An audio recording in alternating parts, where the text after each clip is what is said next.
Hi guys, so I'm back with another video, and as you can probably tell from the title, it is a story time.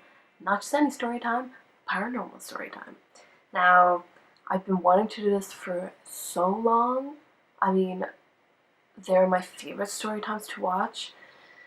Oh, I only like watching a few people. My favorite is Lois Lane. If you know her, then amazing. If you don't, you should go check her out because she does the most amazing paranormal story times. Now, I know this isn't really, like makeup, but I really wanted to do this and just branch out and see, do things that I want to do. So the story I'm going to be reading today is from Reddit. I know there's two popular, story time scary pages, and I know one of them is Reddit NoSleep, and the one I'm going to be reading off today is this is on Reddit NoSleep. There's also this other one called Let's Not Meet or something. Anyway, so this story is called The Lost Town of Deepwood, Pennsylvania. One of my friends is from there. So when I was a kid, my dad traveled a lot for work. Back then, his company was growing exponentially, and my father was sent to oversee the opening of new stores all across the country. In 2002, he had a particularly busy year. My dad was assigned to a store in Pennsylvania, and because it was a longer assignment and because it was summertime as well, he decided to take my mom and I with him. Since we were going to be there for 2 months, they gave us a fully furnished house in the suburbs. It was 2 stories tall and at the end of a very lonely cul-de-sac. The town itself was very small, with a little over 3,000 residents, and the suburb we were staying was even more rural. Our neighborhood was relatively new, and most of the houses were still empty. The housing development, Lonewood, had only just started cutting into the dense forest that surrounded it, and all the empty houses gave it a very eerie, boring feel. Lucky for me, there were a few other kids who lived in Lonewood, and one of them happened to be my age. Jamie and I were both 12, and really, that was all we needed to have in common. We had a lot of fun that summer. Being a city kid, I was eager to explore all the bike trails local kids had made out in the woods. The city of Middlesbrough was a very old town which was incorporated sometime in the early 1800s. The town had tons of history, but nothing really to do. One particularly boring Sunday, Jamie and I went to the town's museum. It was pretty boring, and as expected, until we heard some kid ask an employee about the lost town. The employee replied that it was just a legend, but that was enough to pique my curiosity. I quizzed Jamie about it, but he didn't seem to know much either. It was a full 5 weeks into the summer before I finally got my questions answered. Jamie and I were building a bike ramp over a narrow stream late one afternoon when we saw a group of 5 teenagers boisterously heading out into the woods. They were carrying flashlights and beer, several of them trying to scare the girls off the ground and turning back. I wonder where they're going, I mused as I glanced over at Jamie. He stood up and wiped his brow. I know where they're going. Where? I stood up and dusted the dirt off my shorts. The novelty of living in a small town had weeks ago given way to boredom, and I jumped onto anything that sounded remotely interesting. They're looking for the lost town, he sighed regretfully. Okay, seriously, what is it? I knew you know more than you let on. I need to know, Jamie. I need to know. I shook his shoulders in mock hysteria, and he stumbled for balance. All right, I'll tell you. Geez, Katie. Jamie picked up his bike and started walking down the bike path. I grabbed mine and followed him. The lost town is just a dumb legend. The stories say that Middlesbrough had a sister city nearby, somewhere out in these woods. Then one day, like a century and a half ago, the whole town just disappeared. The people left or died. Nobody knows. Nobody even remembers the name of the town. It looks like a rite of passage or something for kids to go looking for it. Jamie, we should know. He stopped and turned to look at me. Some kid went looking for it in the 70s and never came back. They found his body like 10 years later in the middle of nowhere. He got lost out there. It's easy to do. Everything looks the same. He was a total idiot, probably on drugs. It was the 70s. We were a totally different generation. We have sat nav. I don't know what that is. Satnav, he looked at me curiously. He doesn't either. Jamie had lived in the town his whole life, and sometimes I forgot how sheltered he was. Satellite navigation. Oh. My dad has GPS that he totally wouldn't notice missing for a day. Come on, Jamie. It'd be so much fun. I'd better get back. Jamie looked at his watch and then mounted his bike. My dad is taking me to a movie tonight. We rode in an uncomfortable silence, and then an idea struck me as we rolled over the abandoned train tracks. They were old and almost buried by plant growth. Hey, I know you don't want to talk about it, but has anyone ever found anything? No. Well, my friend's older brother said he found some human bones out there once, but nobody believed him. Oh, and where do people look? Well, almost everybody goes to the lake. He pointed to the left of us, where we'd seen the teenagers heading earlier. It's pretty deep back there, and they figured that if there was another town, they would have lived by the lake. So that's where they go. Well, you know what I would do? I would follow the train tracks. I mean, they look pretty old, and I don't know why they would let them go back into these woods unless there was something back there. So that's where I'd go. Jamie considered this and then nodded. Yeah, I guess I could buy that. No one follows the tracks that way, though. That's where the kid that disappeared went. I wasn't swayed. I didn't bring up the lost town again until 2 weeks later. It was the weekend before we were moving home, and my parents had a barbecue for the employees of Dad's new store and some of our neighbors. Jamie and I hung out inside the house and played at N64 while we flirted pretty outrageously. There had been an unspoken sort of mutual attraction throughout the summer that no one had the guts to act on. Since I was moving home in 5 days, there really was nothing left to lose. Although his intentions were probably pure and genuine, I am embarrassed to say that mine were not. I thought that if I could make him want to impress me, he would agree to go looking for the lost town. The legend had thoroughly consumed me. I had been to the local library every morning for the past week looking for more information on the town and had found nothing. But legends don't come from nowhere, I was sure of it. I knew if we didn't leave by 2 p.m. we wouldn't have enough daylight to carry out my plan. I already had a backpack packed with water, flashlight, a camera, and a can of red spray paint. I figured if we left the tracks, we would need a way to find our way back to them. I thought I was so clever. Nothing in the backpack made a damn bit of difference in the end. I was a fool. I set my controller down and turned to look at Jamie. So, do you want to go to the woods one last time? I raised my eyebrow at him and smiled. Yeah, he said excitedly, and he jumped up off the couch. Then, embarrassed, he cast his eyes down at the floor. Yeah, if you want to, that's cool.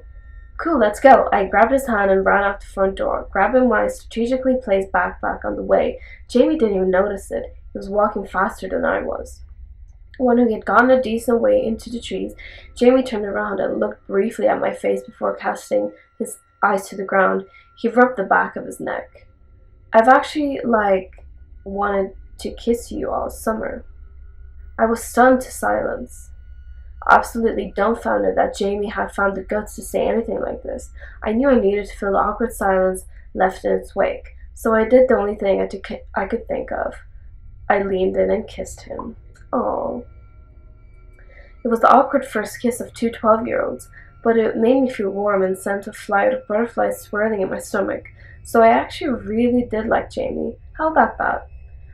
I let him go, and his face was the same shade of red that I imagined mine was. He quickly changed the subject to how long he'd wanted to ask me out, but that he didn't think I liked him back. We walked for a while, carrying on this conversation, him oblivious to his surroundings, me subtly leading the way. It took him stumbling over the tracks to break off his monologue, and finally noticed the backpack. He looked at me like I'd punch him in the face. You can't be serious. Jamie, I know, but look, this is the last time I'm going to see you in a really long time, and I want to remember today. We will only be out for 2 hours max. We'll be back before they even realize we're gone. Jamie stared at the tracks for a minute and seemed to be considering it all. I held my breath until he finally let out a deep sigh. Okay. Oh my god, Jamie, He held up his finger, cutting me off. But we followed the tracks the entire time, and we turned around after an hour. Okay, I was so excited that I hugged him. It would be the first and last time I ever did. Oh. As we walked, we talked about all sorts of mundane things, stopping only to make sure we were still on the tracks. It felt like we had only been walking for 45 minutes, but when Jamie checked his watch, it had been 3 hours. That's weird. It's been 3 hours. It says it's 5 o'clock, he trailed off. I swear we left just after 2. It can't be 5. Dude, your watch is busted. I gave him a playful shove. Jamie raised his eyebrow at me and smiled. Even so, we should probably turn around. He wasn't wrong. The sun was setting. The shadows were long, and looking around, I wondered if it really was 5 o'clock. But I wasn't ready to give up just yet. As we had been walking, I noticed something take shape off of our right, a large mass, maybe a quarter mile away. It was denser than the area around it and seemed to have clean, man-made lines. Jamie, look! He turned. Yeah, I was hoping you hadn't noticed that.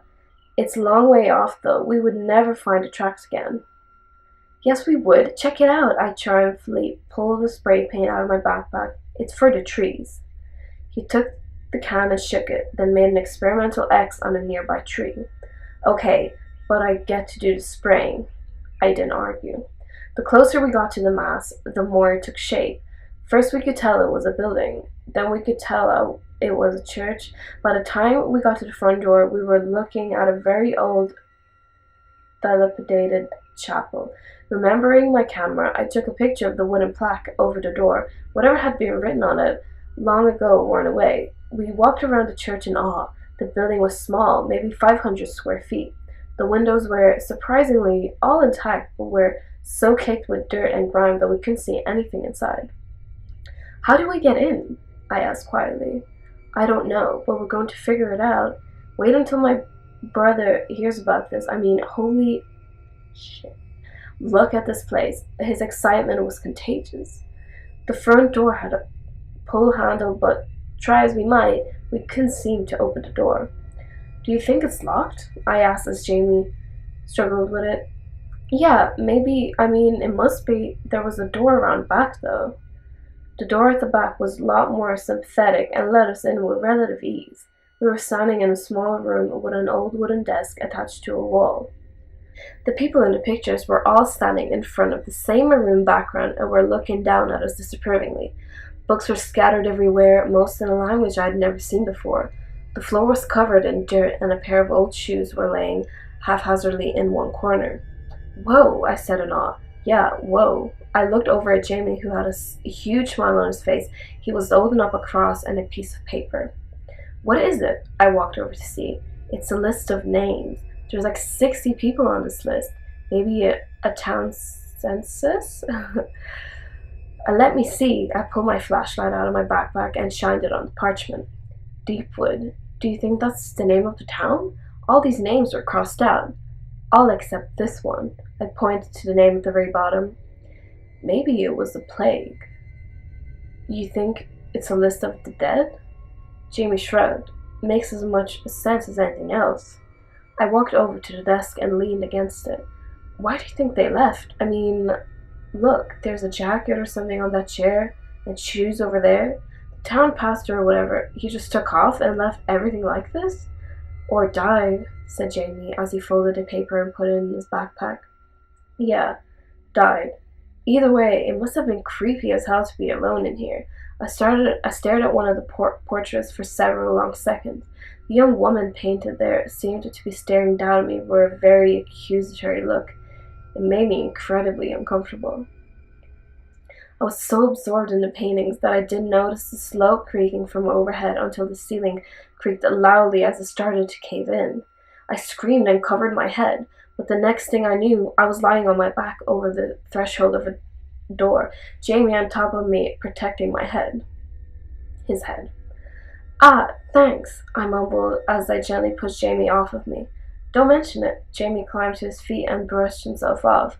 I glanced behind him at the office, which was now filled floor to ceiling with decaying debris. Jamie, that was our way out. That's okay, we can unlock the front door now that we're inside, or break one of the windows. If the back office was unsettling, the chapel was downright disturbing. Even though the grimy windows allowed very little sunlight in, I could make out 8 rows of pews lining a narrow aisle and a tall podium at the front of the chapel. Jamie and I stumbled around the small nave, breaking a window on either side with pieces of wood we had found. The sun was still setting, and I wondered how much of a difference the muted light would make. When I broke the last window on my side, I turned back around to survey the chapel, disappointed that the light wasn't much better. The room itself seemed to repel light. The wooden pews were completely rotted. In fact, the wood we had used to break the windows of the church were leg stands from the front row. The narrow island between the rows of pews was littered with leaves and rotting wood. But that was nothing compared to what sat upon the altar. It wasn't a podium, as I thought earlier. It was a statue of the crucifixion, but unlike any I had ever seen before. The paint that had been worn away on every part of the statue except the blood of the crucifixion wounds, which stood bright and realistic, and seemed to be oozing before our very eyes. The only other surface left untouched by the decay of time was the face of Jesus. The details of his face were still so incredibly minute and perfect, and he had the same accusing eyes as the portraits in the pastor's office. He seemed to be staring directly at me, and I could tell Jamie felt the same, though he was across the room from me. The statue's stare awarded me an edge of panic, and I suddenly realized that we needed to leave. We weren't wanted here. I had the sudden feeling that we were trespassing on some sort of hallowed ground. We had found a church, we had documents proving we had been here, and now it was time to go. I turned to Jamie to tell him so, could immediately tell that he did not share my feelings. He had been born and bred on these legends, and nothing was going to tear him away from our discovery. I watched him walk over to grab the camera out of my bag. He took pictures of everything he deemed interesting, including the crucifixion statue, much to my unease. I gave him several minutes before I said something. "Jamie, I think we need to leave," I said in a low voice. Jamie stopped and looked up, seeming to remember I was there. "Are you kidding? This is what we came for. We had to bring home evidence of all of it. It's going to be dark in half an hour. It's already hard to see in here." "Duh, that's why I'm using a flash. Hey, can you get a picture of me next to this creepy Jesus thing?" I guess," I mumbled as I took the camera from him. I didn't even want to look at it, much less photograph it, but if it would help me get him out of here, I was going to stomach it. Jamie wrapped his arm around it, and I just snapped the picture. "Don't touch it." "Oh, crap. Why did you touch it?" "There's something off about this thing, Jamie. Can we go now?" "Yeah, fine." Jamie walked over and picked up the backpack as I headed towards the door. I noticed there was no lock on it. I pushed against the door as hard as I could. It didn't budge.